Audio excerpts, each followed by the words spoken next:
Bonjour à tous, bonjour du Québec. Alors, c'est un plaisir d'être ici aujourd'hui, de participer à cette journée d'inspiration. Merci à Nathalie, à son équipe au HEC Liège pour cette belle invitation. Donc, j'aimerais vous présenter brièvement le contexte dans lequel s'inscrit le projet de collaboration sur lequel nous travaillons avec Monsieur Lachance. Un contexte de partenariat entre universités, entreprises et territoires, comme vous dites, je crois, euh, alliant formation et recherche en mode solution, vraiment en mode solution pour les villes, pour nos entreprises. Donc, si je passe.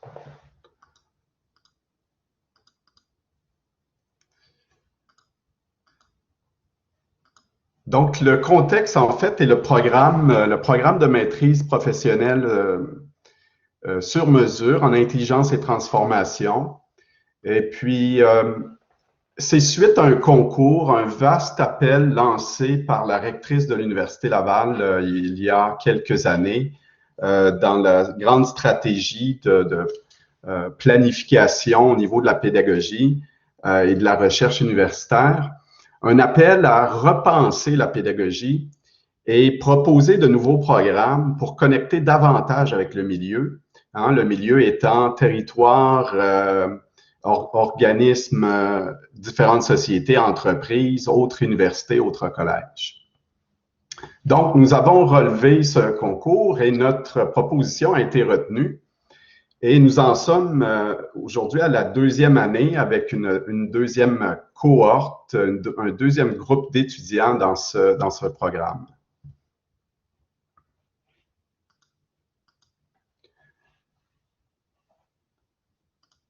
Donc, je poursuis ici. Donc, cette maîtrise en intelligence et transformation.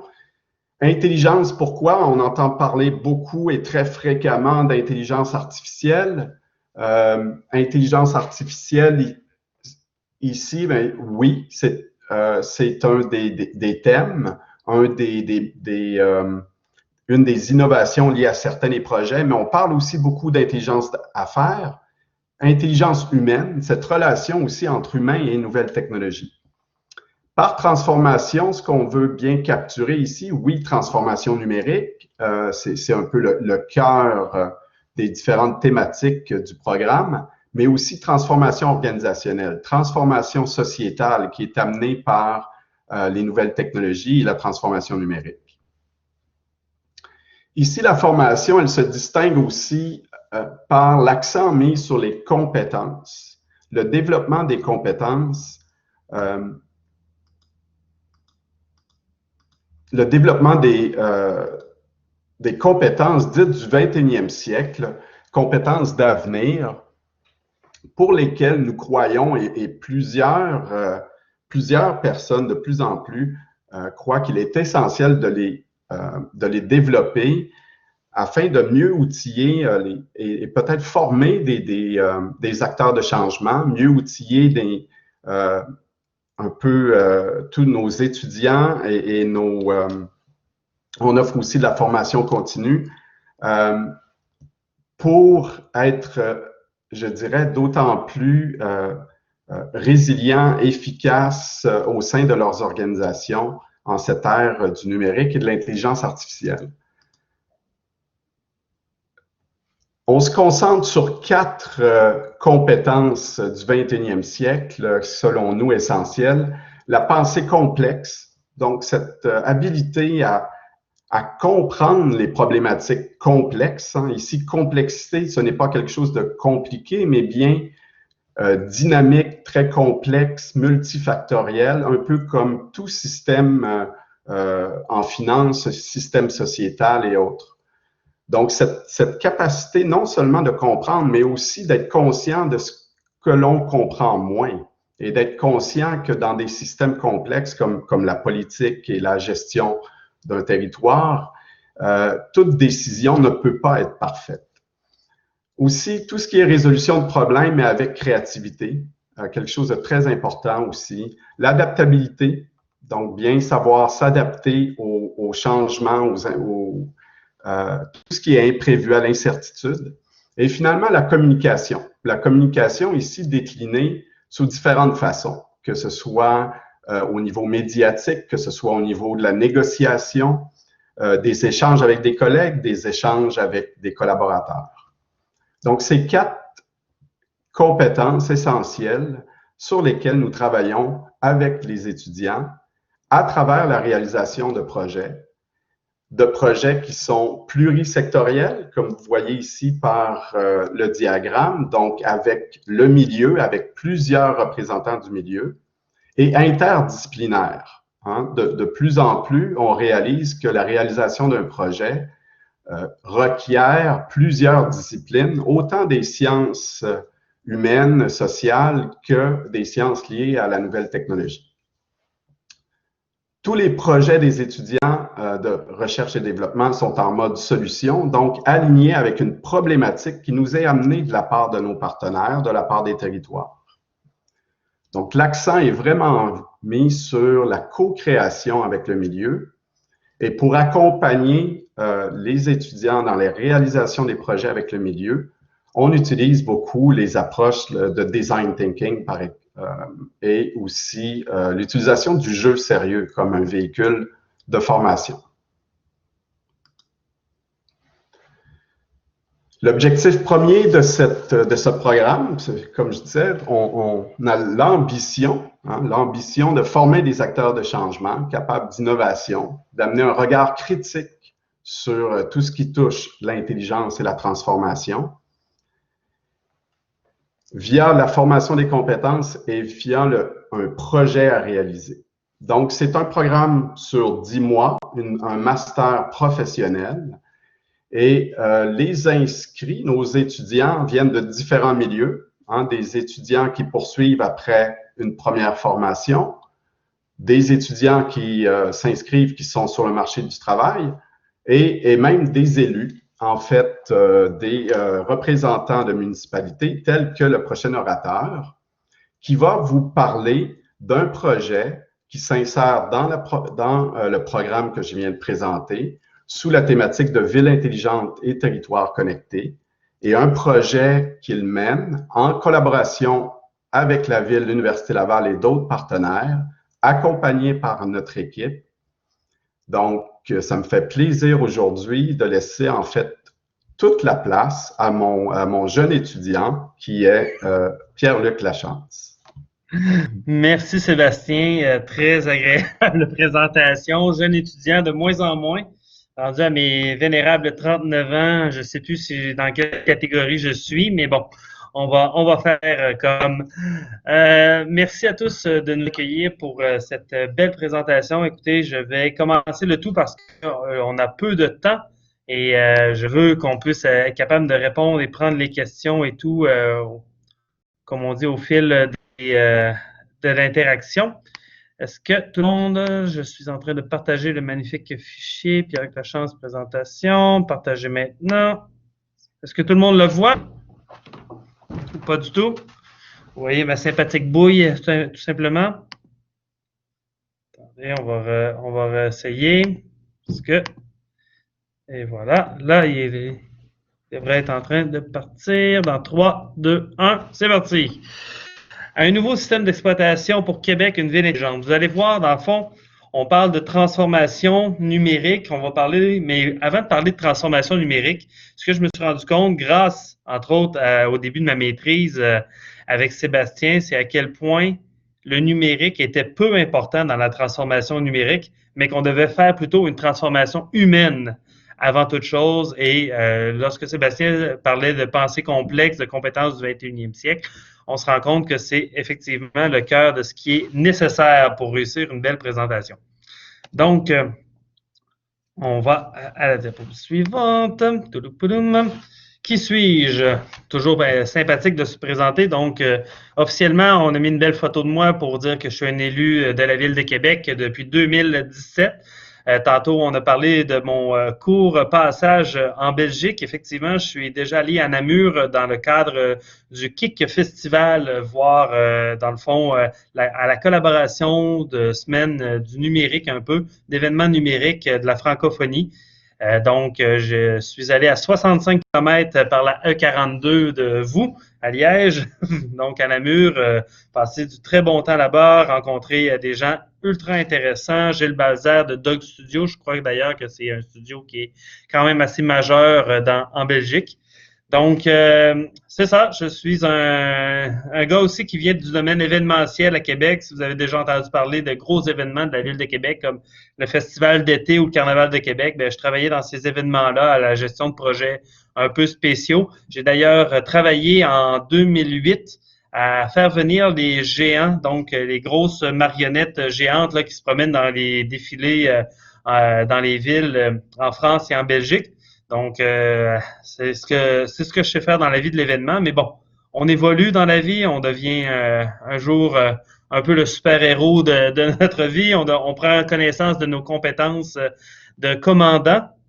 Est-ce qu'il y en a vous pouvez répondre dans le chat là, qui ont déjà fait le test de Myers-Briggs, donc le MBTI. C'est pour savoir un peu son type de personnalité. Si vous l'avez fait, allez sur sergepersonnalité.com. Je crois que vous allez pouvoir d'ailleurs faire ça très facilement, c'est gratuit. Et on a un magnifique, après ça, on a un magnifique outil pour savoir un peu comment notre personnalité évolue.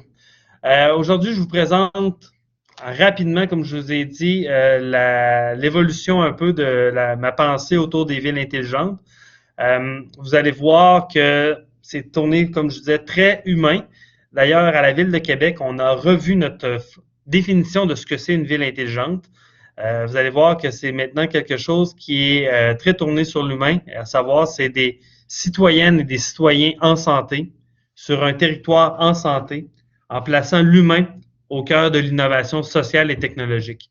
Donc, on voit que le techno est très, très en dernier plan et c'est un peu suite à la constatation de ce que c'est une ville intelligente selon les technocrates. Je vous ai mis quelques définitions ramassées un peu à gauche, à droite sur différents documents, différents sites web, mais une qui m'a interpellé le plus pour dire ouais, il faut qu'on aille ailleurs, c'est celui de International Finance Corporation qui dit A smart city apply information and communication technology to accurately monitor, measure and control city process from transportation to water supply, the location of city vehicle to the performance of electric grids. Smart cities are about saving money, becoming more efficient and delivering better service to taxpayers. C'est tellement boring comme définition, c'est tellement chiant comme définition. Désolé, hein, d'ailleurs, j'ai averti mon professeur que j'ai des façons de présenter un peu éclectiques, donc, mais je tiens à dire que c'est absolument pas ça, une définition de ville intelligente. Si vous voulez peu intéresser les gens, si vous voulez peu mobiliser votre ville ou votre organisation, donnez-lui une définition technocratique comme ça et c'est sûr qu'à tout coup, il n'y a rien qui va marcher et ça va être complètement inintéressant.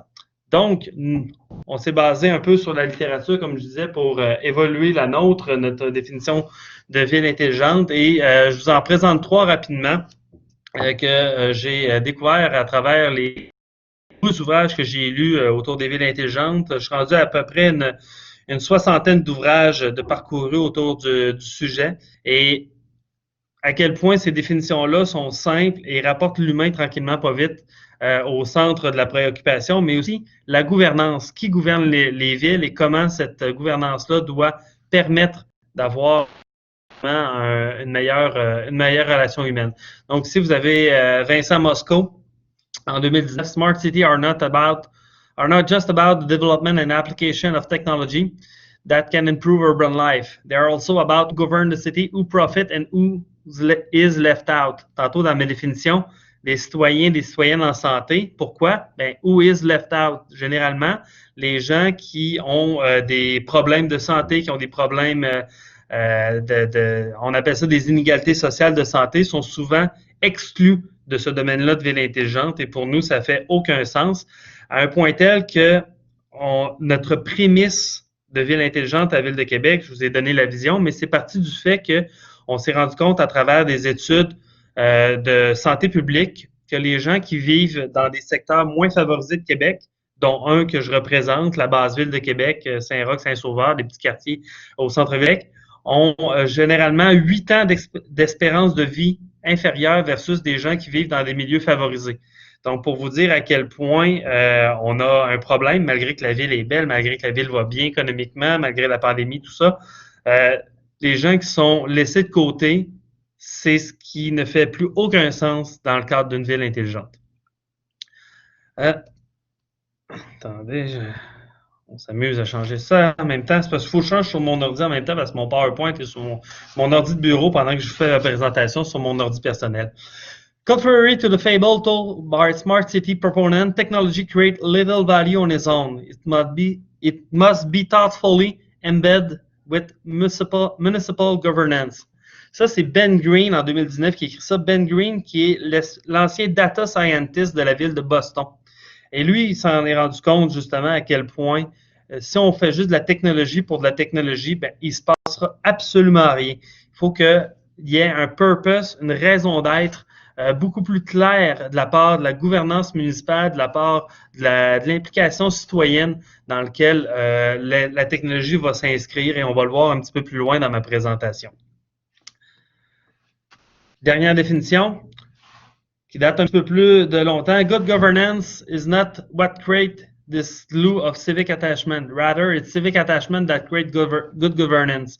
Donc, ce que ça veut dire, c'est qu'il faut que les citoyens soient mobilisés derrière les améliorations de la gouvernance et les améliorations de la gouvernance vont mener à une meilleure utilisation des technologies. Mais pour que tout ça marche, l'implication des citoyennes, la partie prenante des citoyennes est extrêmement importante et le retour sur investissement des citoyens est extrêmement important. Pour illustrer ce magnifique sujet qui est quand même assez complexe, j'ai pris une métaphore, la métaphore du système d'exploitation. J'imagine que tout le monde dans le cours savent ce que c'est qu'un système d'exploitation. Vous pouvez marquer oui dans le chat. Ça me fait plaisir de savoir que je n'ai pas à détailler le fonctionnement d'un système d'exploitation complet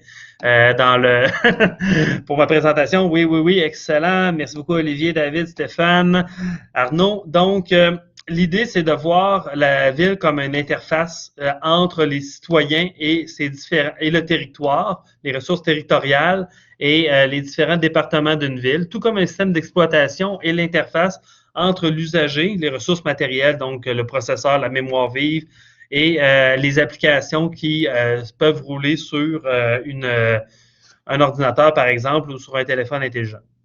Et l'idée, c'est de vraiment dresser ce parallèle-là pour être capable, après ça, de voir comment on peut faire une certaine mise à jour ou même faire juste de la correction de bugs, comme mise à jour ou comme correction de sécurité qu'on peut recevoir dans Windows ou sur macOS. Donc, c'est vraiment d'utiliser cette métaphore-là pour vulgariser ce sujet-là.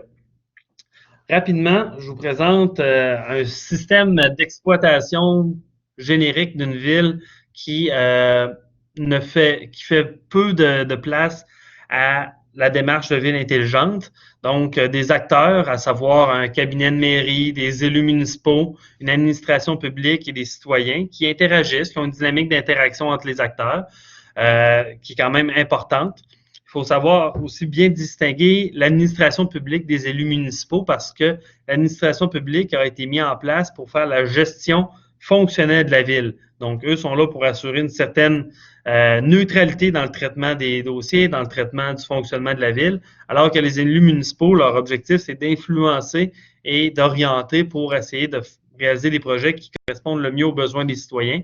Les citoyens se plaignent ou font des demandes aux élus municipaux et bref, tout ça est en dynamique d'interrelation. Donc, ces acteurs-là utilisent et modifient des composantes d'une ville, à savoir des règlements municipaux, une charte d'une ville, utilisent l'organigramme de la ville pour fonctionner, ou une politique ou des processus de participation citoyen pour accomplir des actions ou des projets dans la ville. Donc, en gros, c'est le fonctionnement très schématisé à haut niveau de fonctionnement de ville. On comprend que c'est beaucoup plus complexe dans la réalité, mais à haut niveau, on peut quand même voir que c'est à travers le fonctionnement des règlements municipaux, les traditions et les cultures organisationnelles que les projets se réalisent et que les opérations se font à travers une ville. Pour ma part, j'ai voulu changer un peu cette dynamique-là et pour le faire, j'ai utilisé une démarche qui s'appelle le Frame Innovation qui a été mis en place par Key Dorsey. D'ailleurs, un magnifique livre, là, vous voyez la référence, Frame Innovation, Create New Thinking by Design en 2015 du MIT Press, qui est un ouvrage ultra facile à lire, ultra concret et qui permet de quand même se développer un processus pour être capable de régler des problèmes complexes, comme l'a introduit Sébastien tantôt. Donc, c'est de réussir à faire un cheminement à travers la problématique, donc de déterminer la problématique par l'archéologie, de montrer le paradoxe un peu de la problématique, d'entourer son contexte, de montrer ses thèmes et finalement de réussir à mettre en place une innovation, une transformation. Donc, je me suis beaucoup basé là-dessus pour faire mon innovation de lecture de schéma. Et ça, c'est un peu le début de mon nouveau système. Donc, l'idée, c'est de voir comment nos acteurs, nos mêmes acteurs que tantôt, vont utiliser des moyens, recourir à des moyens qui sont influencés par des mécanismes d'innovation qu'on va voir juste un petit peu après, et qui vont permettre de créer de la proposition de valeur qui vont venir, qui vont bonifier les acteurs aussi et qui vont bonifier la démarche qu'ils sont en train de faire. Et pour arriver à finalement un système d'exploitation un peu plus complexe et complet et qui reflète mieux un fonctionnement de ville intelligente. Donc, comment justement les mécanismes d'innovation, on voit les outils numériques. Donc, de là, l'importance quand même de les considérer, les compétences du 21e siècle que Sébastien a parlé tantôt. Les notions de ville intelligente, un peu comme je l'ai présenté, et les notions de design thinking aussi, comme il y a 2 slides que je viens de présenter, viennent influencer les moyens, soit des formations, de mettre à jour des processus internes et des règles internes, de mettre de la gouvernance à jour, qui, eux, vont permettre de faire la transformation et la proposition de nouvelles valeurs, dont la vision de la ville intelligente de la Ville de Québec, une administration municipale plus proactive en dialogue avec les citoyens. Souvent, une administration municipale, puis je parle en connaissance de cause, est en réaction envers les problèmes qui se passent dans la ville plutôt qu'être en proaction. Ça serait beaucoup plus intéressant si, grâce justement à des nouveaux moyens, bien, on fait que la ville règle les problèmes avant qu'ils surviennent et donc crée une espèce d'insatisfaction auprès des citoyens. C'est d'ailleurs un peu ce qu'on va voir dans la prochaine diapositive. Je vous amène à travers un processus, disons, un peu standard qu'on vit lorsqu'on est élu, à savoir qu'on reçoit une demande citoyenne pour régler, par exemple, un problème de sécurité routière. Et à partir de là, ben, les citoyens font leur demande et là, il se passe un paquet de processus. Ici, j'en ai 25. Je ne vous l'ai pas mis en détail parce que, c'est super chiant à lire comme tableau. Ça devient gros comme ça, la matrice qu'on appelle du Journey Map. Mais l'idée, c'est de voir un peu où, à chaque étape, les gens, leur positionnement, comment ils sont satisfaits ou insatisfaits envers ce qui se passe. Et donc, pour un problème de sécurité routière qui était quand même simple, j'ai répertorié à l'aide de questionnaires auprès de citoyens, auprès de membres de l'administration et auprès de gens politiques, moi, un peu notre perception de ces 25 étapes-là qui ont été nécessaires pour réussir à satisfaire le problème des citoyens, à savoir améliorer un problème de sécurité routière. Donc, en janvier 2019, des citoyens m'ont interpellé pour présenter une problématique. Vous voyez qu'à ce moment-là, ils n'étaient pas contents. Moi non plus, je n'étais pas content qu'on ait une problématique de sécurité routière à proximité d'une école primaire parce que c'est plate pour les enfants. Ensuite de ça, il s'est passé différentes étapes. Par exemple, le 4 mars 2019, qui est l'étape numéro 5, J'essaie d'avoir des réponses de la part des brigadiers scolaires qui aident les enfants à traverser les rues pour savoir comment ça se passe, quelles améliorations qui peuvent être faites, mais je réussis pas à avoir l'information. Ça continue, ça continue. En décembre 2019, à peu près à l'étape 11, ben là, on réussit à présenter une nouvelle politique de sécurité routière, mais en même temps, on se fait que là, les citoyens et l'administration sont contents. Tu sais, on réussit à montrer le processus d'amélioration qu'on veut mettre en place. Mais en même temps, le problème n'est pas réglé, donc moi, je suis content. Et tout ça pour dire que sur les 25 étapes entre janvier 2019 et octobre 2020, donc le mois dernier, lorsque les travaux ont été finis, ben, si on analyse cette espèce de journey map-là, qui permet de répertorier la satisfaction de la clientèle, on se rend compte que pendant près de 60, en fait, pendant 76% du temps, moi, je suis insatisfait et peu satisfait de la démarche. Les citoyens, pendant plus de 60% du temps, sont insatisfaits, eux, de la démarche.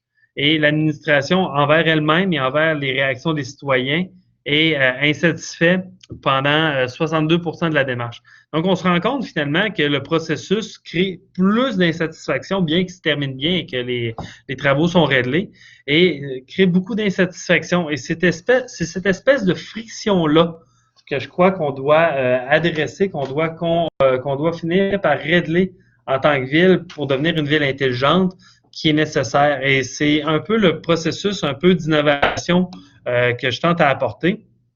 Oui, c'est ça en français, le parcours usager/client et la bonne prononciation pour Journey Map. Excusez-moi, des fois, je prends des anglicismes pour parler.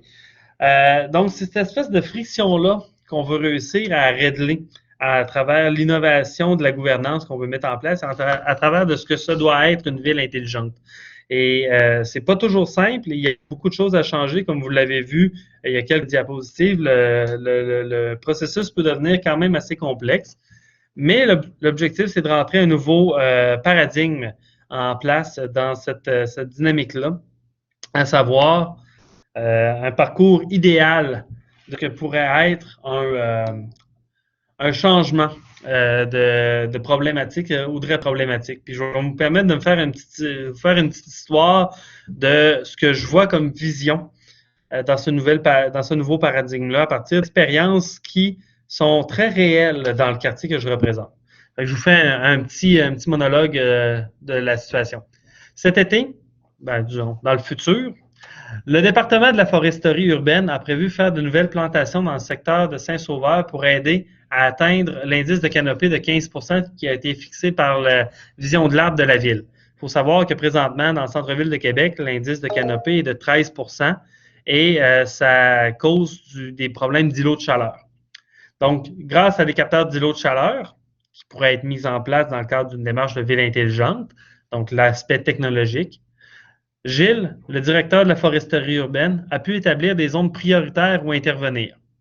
Il a présenté le tout au conseil municipal, moi, du secteur, et a travaillé avec lui pour établir 3 propositions d'aménagement comprenant une variété d'espèces arboricoles qui s'aideront pour combattre les insectes ravageurs qui attaquent le milieu en monoculture.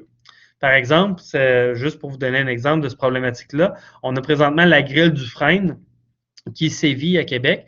Et c'est un petit insecte qui est super ravageur, qui détruit les frênes.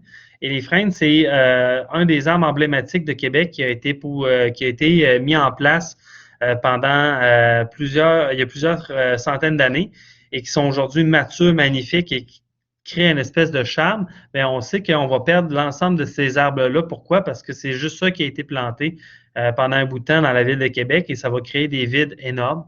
Et c'est des problèmes des monocultures, c'est que cet espace-là est maintenant en train de s'attaquer à tout. Donc, pour revenir à ma situation, les propositions qu'on développe, moi et le directeur de la foresterie urbaine, donc un lien de travail en équipe entre l'administratif et le politique, chose qui est très rare présentement, mais qui se veut être changeant dans notre dynamique d'innovation de gouvernance. Donc, l'administratif qui travaille en pré-mortem, que j'appelle. Souvent, on travaille en post-mortem. Les élus, on se fait présenter des projets par l'administration. Donc, l'élu est impliqué en pré-mortem de la chose. pour définir les présentations, ben, ils sont proposés aux différents conseils de quartier et aux citoyens des différents quartiers pour voir si ça fait sens. Ce qui est intéressant, c'est que si on travaille avec les citoyens en amont,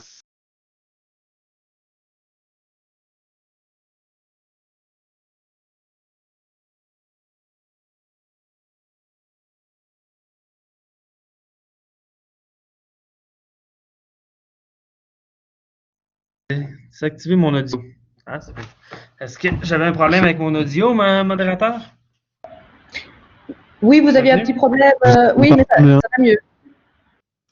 OK, merci. Donc, pour Monsieur. revenir, je disais, l'amélioration, donc les propositions au conseil des quartiers faites à partir de nos propositions permettent de voir que les citoyens disent, ben, ce serait le fun que vous mettiez des arbres fruitiers dans votre démarche. Monsieur, ce qui nous permettrait... Pardon? Je pense qu'il y a Benoît qui a un micro allumé. Je crois voir, voilà. Benoît, merci de couper votre micro. Excusez-moi. Super. Merci, Benoît. Donc, l'idée, c'est ça. Donc, les groupes citoyens viennent proposer des arbres fruitiers pour dire, ben, si vous mettez des arbres fruitiers dans le secteur, ça nous permettrait de, ces arbres-là pourraient fournir des petits fruits à l'organisme à but non lucratif qui aide les personnes. Ah, il y en a un qui a roté, c'est gentil. Il y a pour permettre de fournir en organisme la bonne confiture, donc un organisme du secteur qui fait des confitures pour aider les gens qui sont dans le besoin et donc permettre à avoir un cercle vertueux autour justement d'une plantation qui normalement aurait été décidée par l'administratif. Cette nouvelle façon de faire-là présente des innovations importantes et une transformation, comme on l'a vu un peu plus tôt, du fonctionnement d'une ville. Et c'est ce qui va permettre de créer de la valeur. Et c'est basé sur la prise au cœur de la problématique des besoins citoyens et humains. Et c'est ce qui était extrêmement important pour moi dans ma présentation, c'est qu'une ville intelligente, ce n'est pas une ville technologique. Oui, la technologie vient apporter un certain plus pour permettre de prendre des bonnes décisions, mais c'est la gouvernance et la prise en considération des vrais besoins citoyens qui fait que la ville devient intelligente. En terminant, je vous mets quelques propositions de lecture qui sont intéressantes à faire et vous dire que moi, dans le fond, je suis en train de finaliser un peu ma proposition de valeur cet hiver. C'est mon objectif pour développer les pistes de solutions, les prototypages, les tests de formation de guides qu'on va pouvoir développer à la Ville de Québec pour être capable de mettre en place le processus. Mais tout ça est basé sur de la littérature qui est existante, dont je vous en présente 3 livres. J'ai particulièrement aimé The Smart City in a Digital World. Et Benoît, son micro est toujours ouvert. Et si vous avez le goût, les inégalités sociales de santé, comprendre et intervenir autrement, il y a sur le site de la Ville de Québec un magnifique dossier qui existe, qui présente notre vision et notre candidature qu'on a fait en 2018-2019 sur les villes intelligentes. Ça complète ma présentation. Je suis disponible pour les questions au besoin. Merci.